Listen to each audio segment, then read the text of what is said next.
Hello everyone, welcome to my YouTube channel study studio by Jaspreet. तो आज की video में मैं आपको बताऊंगी कि ऑल इंडिया बार एग्जामिनेशन के लिए आपको रजिस्ट्रेशन फॉर्म कैसे फिल करना है। रजिस्ट्रेशन फॉर्म फिल करने के लिए आपको उससे पहले ये जानना ज़रूरी है कि आपको कौन कौन सी चीज़ें रिक्वायर्ड होंगी। तो उसके लिए सबसे पहले आपको एक वर्किंग ईमेल आईडी और मोबाइल नंबर रिक्वायर्ड होगा, क्योंकि उसी पे आपका ओटीपी आएगा और उसी ओटीपी से आप वेरीफाई करोगे तो ही आपका जो रजिस्ट्रेशन प्रोसेस है वो सक्सेसफुल होगा। इसके बाद नेक्स्ट आते हैं, आपको कुछ डॉक्यूमेंट्स रिक्वायर्ड हैं जो मैंडेटरी डॉक्यूमेंट्स हैं। तो उसका जो पीडीएफ का लिंक है वो मैं आपको डिस्क्रिप्शन में दे दूंगी, तो आपको वहां से वो मिल जाएगा और आप वहां से जाके देख सकते हो कि आपको कौन कौन से डॉक्यूमेंट्स रिक्वायर्ड हैं। तो रजिस्ट्रेशन फॉर्म का जो प्रोसेस है उसको स्टार्ट करने से पहले आप वो सारे डॉक्यूमेंट्स रिक्वायर्ड फॉर्मेट में अपने पास रखना, ताकि आपको फॉर्म फिल करते टाइम ईजी रहे। इस वीडियो को आप एंड तक ज़रूर देखना, क्योंकि इसमें मैंने बहुत छोटी छोटी चीज़ें बारीकी से बताई हैं और एक लॉगिन आईडी क्रिएट करके मैंने रजिस्ट्रेशन प्रोसेस है जो उसको फॉलो किया है, ताकि आप सभी के लिए इजी रहे कि आपको कैसे इसका फॉर्म फिल करना है। Let's get started. आपको सबसे पहले आपको अपने वेब ब्राउज़र में जाके all India bar examination fill करना है। उसकी वेबसाइट आपको फर्स्ट लिंक पर ही ओपन हो जाएगी। उस पर क्लिक करके जैसे ही आप लोग वेबसाइट के अंदर एंटर करोगे तो थोड़ा स्क्रॉल डाउन करने पर आपको दो लिंक्स मिलेंगे, डाउनलोड पीडीएफ और रजिस्ट्रेशन लिंक। तो आपको वहाँ पर रजिस्ट्रेशन लिंक के ऊपर क्लिक करना है। तो आपके पास कुछ इस तरीके का इंटरफेस है जो वो ओपन हो जाएगा। यहाँ पर आपको दो तरह की वो चीज़ बताएगा, एक तो बोलेगा न्यू एप्लीकेंट। तो अगर आप न्यू एप्लीकेंट हो तो रजिस्टर नाउ पर कर दोगे। तो जैसे कि अभी मैं आपको न्यू एप्लीकेंट के लिए बता रही हूँ, तो मैंने रजिस्टर नाउ पर किया। इसके बाद यहाँ पर आपको रजिस्ट्रेशन करने के लिए अपनी बेसिक डिटेल्स फिल आउट करनी होंगी, जिसमें आपका applicant name, mobile number, email address, password और आपको क्रिएट करना होगा। ये सारी डिटेल्स आप लोग फिल कर दोगे और फिल करने के बाद आप सिंपली कंटिन्यू पे क्लिक करोगे। और यहाँ पर जो चीज़ ध्यान रखने वाली है वो ये है कि यहाँ पर जो भी आप अपना मोबाइल और ईमेल एड्रेस फिल आउट करोगे वो ध्यान से करना, क्योंकि जो भी आपकी कम्युनिकेशंस होंगी वो आपकी इसी पे आएंगी, तो ये आपके वर्किंग होने चाहिए। तो नेक्स्ट आपका कंटिन्यू करने पर रजिस्ट्रेशन के लिए वो आपको एक ईमेल ओटीपी सेंड करेगा और एक आपका फ़ोन पर ओटीपी सेंड करेगा। तो वो दोनों ओटीपी आपको यहाँ पर फिल करने और वेरीफाई ओटीपी करके सबमिट कर देना है। तो उसके बाद आपकी जो रजिस्ट्रेशन है वो सक्सेसफुल हो जाएगी और इसका आपके पास मैसेज आ जाएगा। उसके बाद आपको कंटिन्यू करोगे तो वो आपको वापस लॉगिन पेज पे लेके जाएगा। लॉगिन डिटेल्स फिल करने के बाद जब आप लोग लॉगिन करोगे तो आपके पास वो पर्सनल डिटेल्स यानी कि आपके first step to fill this form पर वो आपको ले जाएगा।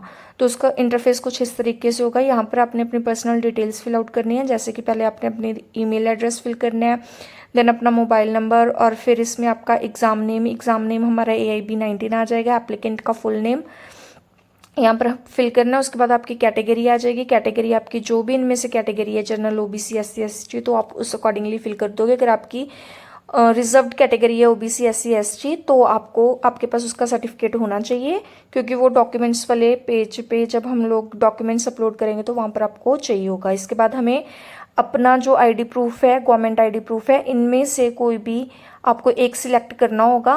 और ये ध्यान रखना, जो भी आप यहाँ पर सिलेक्ट करोगे वही आपको जब आप एंट्रेंस के लिए जाओगे, मीन्स एग्ज़ाम देने के लिए जाओगे, तो वहाँ पर आपको यही आपका ID प्रूफ चाहिए होगा।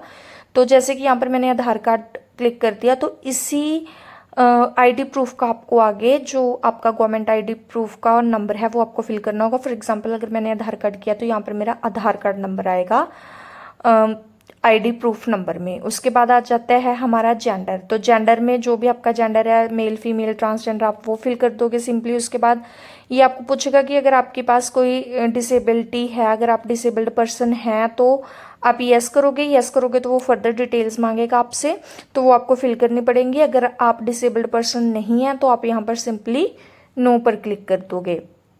तो इसके बाद वो आपसे पूछेगा आपका एनरोलमेंट सर्टिफिकेट नंबर। तो इनरोलमेंट सर्टिफिकेट नंबर आपका बेसिकली क्या है, ये आपका वो सर्टिफिकेट नंबर है जो आपने अपने स्टेट बार काउंसिल में इनरोलमेंट करवाया है। फॉर एग्जांपल अगर आप पंजाब से हो या हरियाणा से, तो आपका इनरोलमेंट आपके state bar council Punjab and Haryana bar council में हुआ होगा, तो आपका वहाँ पर आपको एक अलॉट किया जाता है नंबर। जब भी आप इनरोलमेंट करवाते हो तो आपको यहाँ पर वो एनरोलमेंट नंबर फिल आउट करना होगा। उसमें वो एनरोलमेंट नंबर आपका वो होता है जिसमें पहले स्टेट बार काउंसिल का आपको एक कोड दिया जाता है। फॉर एग्जांपल अगर Punjab and Haryana high court है तो उसका PH होगा, देन आपका जो भी नंबर है वो होगा, एंड देन ईयर, तो वो आपको यहाँ पर अपना enrolment certificate number fill out करना है। देन डेट ऑफ बर्थ आपको फिल करनी है, आपका simply date, month and year. उसके बाद आपका स्टेट बार काउंसिल कौन से में एनरोलमेंट है, तो या वहां पर आप अपने स्टेट बार काउंसिल का नाम फिल कर दोगे। फॉर एग्जांपल अगर पंजाब में है या हरियाणा में है तो आप पंजाब एंड हरियाणा कर दोगे, दिल्ली में है तो state bar of council of Delhi कर दोगे। उसके बाद आपका आ जाता है कैंडिडेट टाइप, कि आप फ्रेश कैंडिडेट हो या रिपीट। इसका मतलब है कि अगर आप ये एग्जाम फर्स्ट टाइम दे रहे हो तो आप फ्रेश पे क्लिक करोगे। अगर आप ये रिपीट कर रहे हो एग्जाम, कि आपने पहले कभी एग्जाम दिया था लेकिन आपका क्लियर नहीं हुआ इसलिए आप दोबारा देना चाहते हैं, तो आप रिपीट पर क्लिक करेंगे।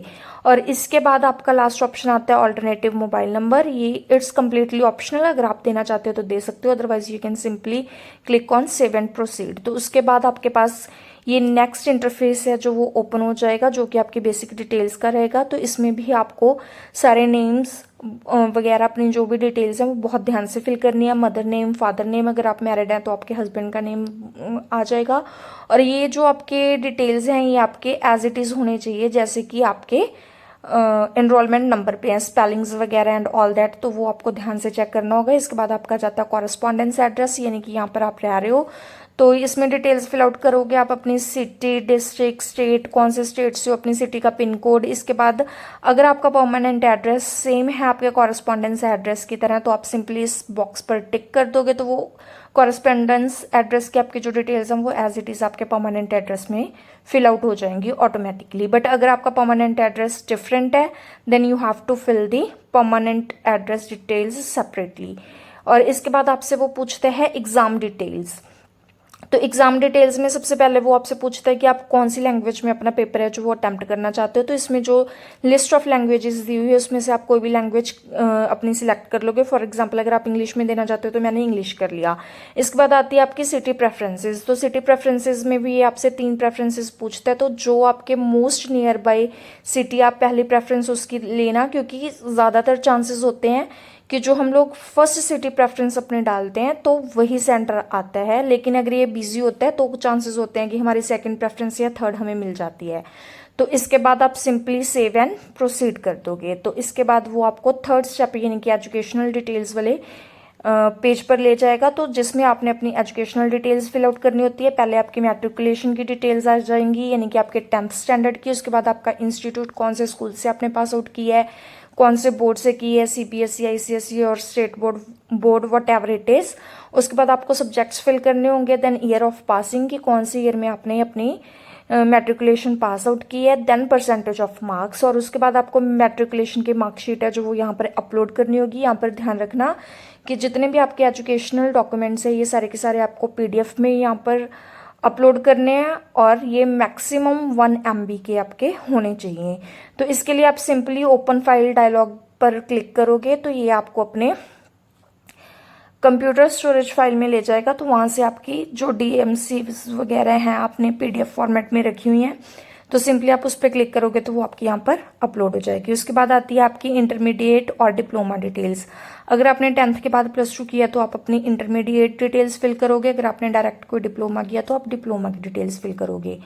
तो जो भी आपके, अगर आपने फॉर एग्जाम्पल 12th किया तो इसमें आप अपने इंस्टीट्यूट का नाम, अगेन वही बोर्ड का आप फिल आउट करोगे। सब्जेक्ट्स आपके पास PCM, PCB, आर्ट्स, कॉमर्स, जो भी आपके पास सब्जेक्ट्स रहे हैं वो इसमें फिल करोगे। आपका अगेन ईयर ऑफ पासिंग क्या रहा है वो फिल आउट करोगे, percentage of marks fill out करोगे, एंड अगेन आपको यहाँ पर अपनी इंटरमीडिएट की या फिर जो डिप्लोमा की मार्कशीट है वो आपको यहाँ पर अपलोड करनी है। उसके लिए आप वैसे ही डायलॉग बॉक्स ओपन करोगे और क्लिक करोगे और फाइल आपकी अपलोड हो जाएगी। इसके बाद आते हैं ग्रेजुएशन की डिटेल्स पर। अगर आपने +2 के बाद डायरेक्ट LLB की है then there is no need to fill the graduation details, क्योंकि आपने की नहीं है। लेकिन अगर आपने ग्रेजुएशन डिटेल्स फिल आपको करनी पड़ेंगी अगर आपने ग्रेजुएशन की है तो उसमें आप वही अगेन अपने इंस्टीट्यूट का नाम, यूनिवर्सिटी का नाम, सब्जेक्ट्स, ईयर ऑफ पासिंग, ये सारी डिटेल्स आप लोग फिल कर दोगे, अपनी मार्कशीट अपलोड कर दोगे। उसके बाद आती है आपके पास LLB क्वालिफिकेशन। तो अगर आपने +2 के बाद डायरेक्ट LLB की है तो आप LLB 5 ईयर कर दोगे, और अगर आपने ग्रेजुएशन के बाद किया है तो आप LLB 3 ईयर कर दोगे। तो उस अकॉर्डिंगली ये आप अपने डिटेल्स फिल कर लोगे। अगेन वही institute, board, university, year of passing, percentage वगैरह यहाँ पे फिल करके आप अपनी मार्कशीट है जो वो अपलोड कर दोगे। इसके बाद अगर आपके पास कोई और अदर क्वालिफिकेशन है तो आप उसमें फिल कर दोगे, otherwise simply leave it and save and proceed.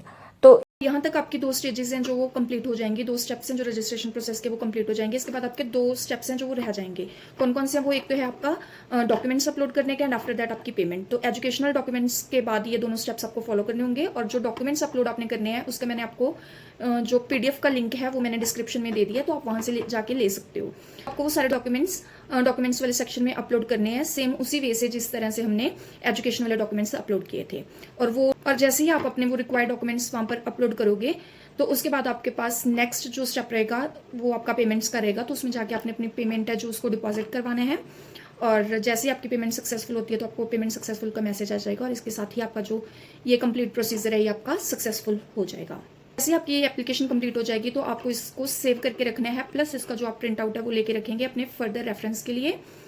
और समटाइम्स क्या होता है कि आपकी पेमेंट डन होने के बाद भी वो आपको स्टेटस पेमेंट पेंडिंग का ही शो करता है। तो वो इसलिए हो जाता है क्योंकि बहुत सारे स्टूडेंट्स अभी इसको फिल आउट कर रहे होते हैं एग्जाम को, तो इनका जो सर्वर है वो बिजी चल रहा होता है। तो विद इन 24 आवर्स या फिर 48 आवर्स के अंदर अंदर आपको वो जो स्टेटस है वो आपका सक्सेसफुल शो कर देता है। और इसके बाद आता है कि अगर आपको अपनी पेमेंट का स्टेटस चेक करना है तो आप वापस से लॉग इन करोगे और माई एप्लीकेशन पर जाओगे तो वहाँ पर आपको स्टेटस इस प्रकार से शो होगा। तो अगर आपकी सारी स्टेजेस कंप्लीट हो चुकी हैं तो आपको यहाँ पर वो कंप्लीटेड शो करेगा, अदरवाइज पेंडिंग शो करेगा। Hope now it's easy to register yourself for AIB-19। लेकिन अभी भी अगर आपको कोई डाउट या फिर क्वेरी है आपकी तो आप कमेंट बॉक्स में मुझसे पूछ सकते हैं। एंड इससे नेक्स्ट वीडियो में हम लोग डिस्कस करेंगे कि कौन से बेयर एक्ट्स आपको लेने चाहिए AIB-19 एग्जाम के लिए और आपको उसकी प्रिपरेशन कैसे करनी चाहिए। So stay tuned with me for more such updates and informative videos, and to subscribe to my channel and press the bell icon button to receive the latest notifications from my end. Thank you.